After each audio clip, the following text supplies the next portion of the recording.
Hello students, ATS school की online classes में आपका स्वागत है। My self Vinod Kumar Jain. ठीक है, कल हमने स्टार्ट किया था पॉलीमर 12th क्लास के लिए, 12th साइंस के लिए पॉलीमर स्टार्ट किया था और पॉलीमर में हमने पॉलीमर के बारे में कुछ जानकारी प्राप्त करी थी, है ना। तो आज हम उसी लेसन को आगे बढ़ाएंगे। चैप्टर 15 था ये, पॉलीमर, और मैंने आपको बताया था कि ये 3 नंबर का पार्ट है। ठीक है, तो मैंने पॉलीमर के बारे में बता दिया था कि पॉलीमर जो है वो 2 ग्रीक शब्दों से मिलकर के बना होता है। एक होता है पॉली, दूसरा होता है मर। पॉली का मतलब अनेक और मर का मतलब इकाइयां। ठीक है, वो सारी इकाइयां आपस में जुड़कर के एक बड़े अणु का निर्माण करती हैं। इसे बहुलकन कहते हैं और इससे बनने वाले बड़े अणु को बहुलक कहते हैं। ठीक, उनके 2 एग्जाम्पल हमने पढ़ लिए थे। आज हम उसको आगे बढ़ाते हुए, और जो बहुलक होता है वो बहुत सारी एकलक इकाइयों से मिलकर के बना होता है, उन एकलक इकाइयों के बारे में पढ़ेंगे। तो देखो यहाँ पे क्रम संख्या एक सारणी सी बनाएंगे, कल मैंने बोला था आप लोगों को। और यहाँ पे बहुलक और बहुलक का नाम लिखेंगे। ठीक है, और फिर इसके बाद में आगे उसकी एकलक इकाई।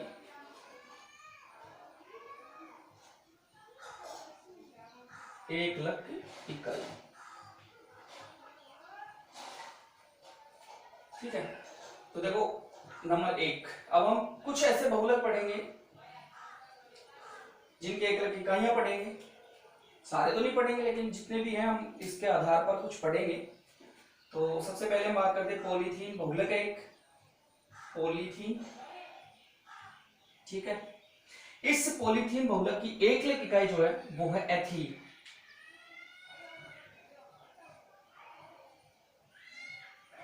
और इसकी जो संरचना है, क्योंकि इनकी एक एकलक इकाई का नाम और संरचना, क्योंकि कई बार एग्जाम में एकलक इकाई पूछा जाता है। CH2 double bond CH2। ठीक है, ये इस एथीन की एकलक इकाई है। फिर नंबर 2 की बात करते हैं हम, पॉलीप्रोपीन, जो हमने दोनों एग्जांपल लिए थे कल, पॉलीप्रोपीन। ठीक, इसकी जो एकलक इकाई होती है वो होती है प्रोपीन।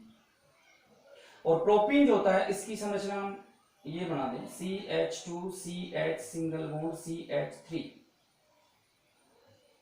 ये प्रोपीन होगी। ठीक है, तो पॉलीप्रोपीन जो बहुलक है उसकी एकलक इकाई होती है प्रोपीन। तो इकाई का नाम और संरचना, इकाई का नाम और संरचना एग्जाम में ये पूछा जाता है कि निम्न बहुलक की इकाई, एकलक इकाई का नाम लिखिए और उसकी संरचना भी बनाइए। 3 नंबर पे है PVC, इसको हम बोल सकते हैं पॉलीवाइनिल क्लोराइड, पॉलीवाइनिल क्लोराइड, PVC। ठीक है, पॉलीवाइनिल क्लोराइड, पी हटा दो, वाइनिल क्लोराइड, इसकी एकलक इकाई हो जाएगी वाइनिल क्लोराइड। और इस वाइनिल क्लोराइड की संरचना जो होती है वो होती है CH2 double bond CH single bond Cl, यानी इससे एक Cl जुड़ जाता है। एथीन का एक हाइड्रोजन हटा दो, इससे Cl जोड़ दो, वाइनिल क्लोराइड होता है। ठीक, अब यहां पे हम बात करते हैं नंबर 4 पे, PAN, और इसको बोलते हैं पॉली एक्रिलोनाइट्राइल, पॉली एक्रिलोनाइट्राइल। ठीक है, PAN इसको बोलते हैं पॉली एक्रिलोनाइट्राइल। तो P हटा दो, इसका वही एक्रिलोनाइट्राइल, इसकी एकलक इकाई जाएगी एक्रिलोनाइट्राइल, एक्रिलोनाइट्राइल, ये इसकी एकलक इकाई होगी।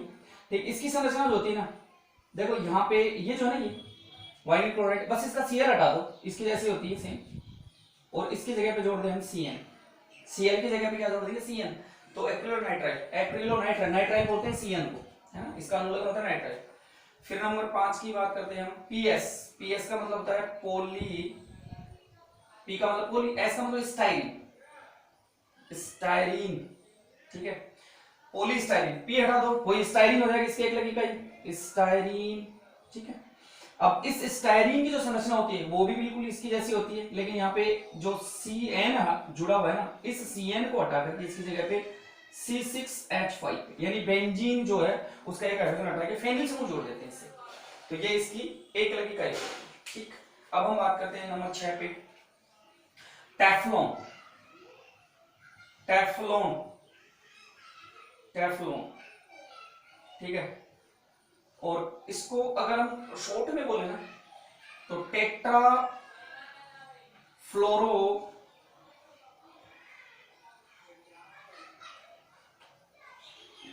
एथीन होता है। ठीक, और टेफ्लॉन है वो पॉली टेट्रा फ्लोरो एथीन, PTFE, इसको शॉर्ट में बोलते हैं PTFE, टेफ्लॉन को। इस ये जो ना ये इंपॉर्टेंट, ये क्वेश्चन आया हुआ 2 बार। देखो, उस बहुलक की एकलक इकाई का नाम बताइए जिसका उपयोग नॉन स्टिक बर्तनों की सतह को लेपित करने में किया जाता है। तो एकलक इकाई, देखो टेफ्लॉन की जो एकलक इकाई होती है ये होती है टेट्रा फ्लोरो एथीन। एथीन ही होती है लेकिन टेट्रा फ्लोरो एथीन, कितने? टेट्रा, टेट्रा मतलब 4, CF2 डबल बॉन्ड CF2, इसको बोलते हैं टेट्रा फ्लोरो। देखो 2 और 2 4, 2 कार्बन हो गए, टेट्रा फ्लोरो एथीन, 2 कार्बन के बीच में डबल बॉन्ड, ये इसकी एकलक इकाई होती है टेफ्लॉन की। फिर इसके बाद में 7 नंबर पे देखिए अपन, तो हम लेते हैं नायलॉन 6, नायलॉन 6, ठीक है।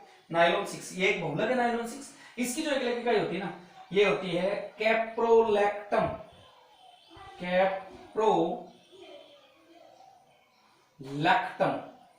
कैप्रोलैक्टम, ठीक है, कैप्रोलैक्टम।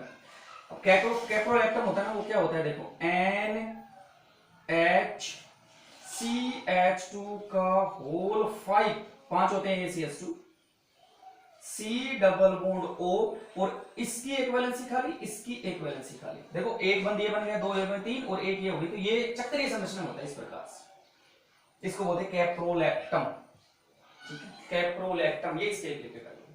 8 नंबर पे हम बात करें नायलॉन 6 की बात कर लेते हैं, नायलॉन 6, ठीक है। ये एक बहुलक है नायलॉन 6 पढ़ा होगा आपने को, नायलॉन की टायर भी बनते हैं नायलॉन 6। तो इसकी जो एकलक इकाई होती है वो एक तो होती है हेक्सा, इसकी 2 एकलक इकाई होती है अलग अलग प्रकार की, हेक्सा मैथिलीन,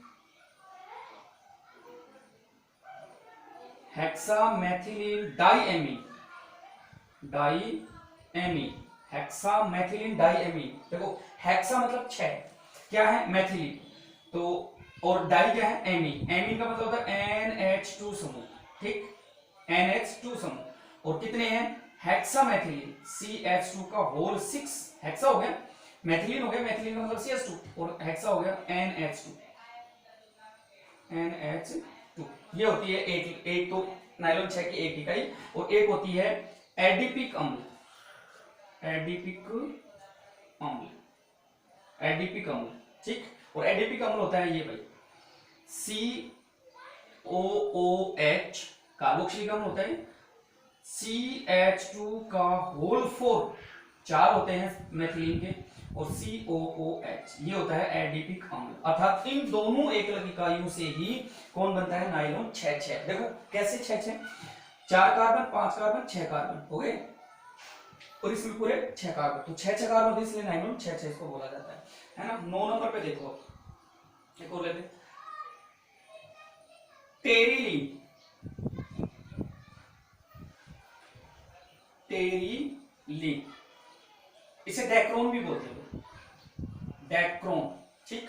ये भी, इसकी भी एकलक इकाई पूछी गई है, इसकी भी एकलक इकाई पूछी गई है, डैक्रोन। ये भी दो एकलक इकाइयों से मिलकर बना होता है, एक होता है टारथैलिक अम्ल, टारथैलिक अम्ल, टारथैलिक अम्ल। इसकी जो संरचना होती है देखो ये होती है बेंजीन वाला, COOH एक यहां पे,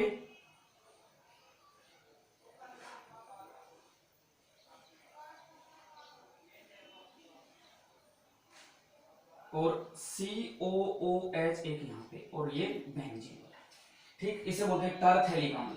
और एक होती है ethylene glycol, ethylene glycol, glycol, ethylene glycol, ठीक है। एथिलीन ग्लाइकोल जो होता है वही होता है CH2 सिंगल बॉन्ड CH2 और OH, ये OH, एथिलीन ग्लाइकोल। इस प्रकार से ये बहुलक जो होता है ना, ये सारे बहुलक हैं, ये इन एकलक इकाइयों से मिलकर के बने होते हैं। ये एकलक इकाइयां n इकाइयां होती हैं जो आपस में जुड़ करके बहुलक का फॉर्मेशन करती हैं। ठीक है, तो आज यहां तक ही है, फिर इसके बाद में बहुलकों का वर्गीकरण पढ़ेंगे, क्लासिफिकेशन नेक्स्ट वीडियो में। ठीक, थैंक यू सो मच।